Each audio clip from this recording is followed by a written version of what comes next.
So mga bro, uy! Aw! Pakasok mo na yan.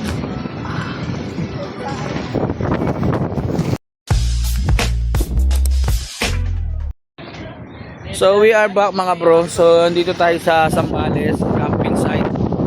So di natin inaasahan na ganito ang weather dito. Medyo mahangin at maambon. Pero gusto naman yung lugar. So ito yung place namin. Sparring Matt, Sparring Sai, si Eris, Jeka, si Steph. Yan o. Setup namin.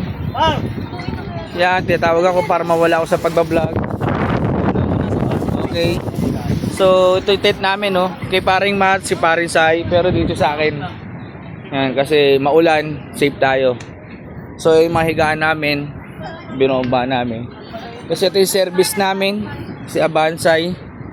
So malawak dito pre, parang ano mga bro. Farm siya na ginawang camping site. Maraming pwedeng tayuan ng tent. White sand siya dito mga bro, kung gusto niyo pumunta maganda. Ano, white sand.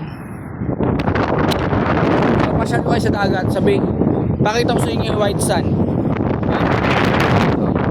So, nandito tayo sa dagat, mga bro. Ay, may nakatak dun.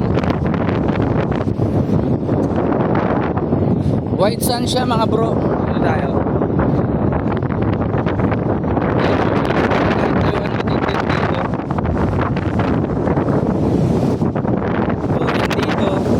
May mga naliligo doon sa dulo. Ayun, mga naliligo doon. So white sand siya mga bro. Ganda dito. Ano?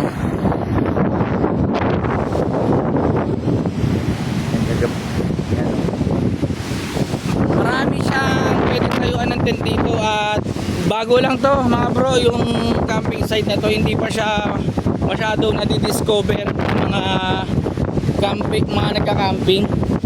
Itong street na pwede natin tapitin yung tayo. Ayan. Kada pwesto may mga numbering to. Ayan o, number 8. Ito sa puno.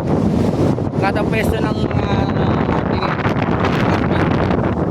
camping. Pwede tayo mag-camping tulad doon. Kaso pinili namin doon para yung hangin natatakpan namin ng para yung tent namin yung hanginin. Kasi ngayon, na-timingan namin, mahangin at pwede tayo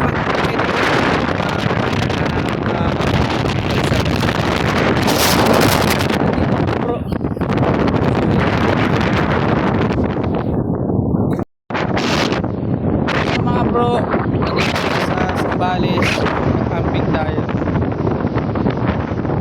At sa tipid dagat tayo mga bro. Nagdudulit na tayo. Napahangin. Sarap dito mga bro, white sand.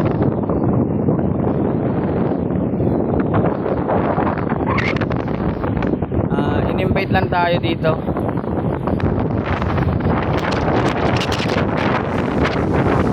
Relaxing lang tayo. Ayan.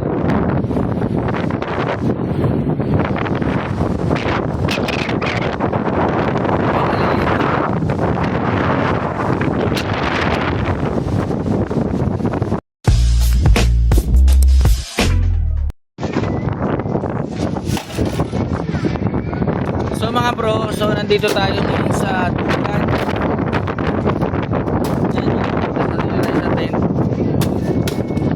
Parang Sai, nag-ayos ng yelo namin. So, in-start na namin yung inuman, mga bro. Black Label and Cuervo. Saka na ito na yung mga pulutan namin, yung barbecue. Mga pata-pata. Yung tulip.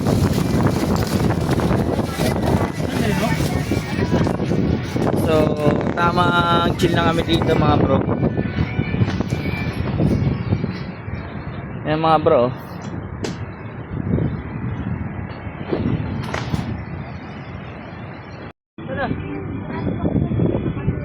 Pwede yung sabihin ko para pamahal ko sila dyan. Sabi.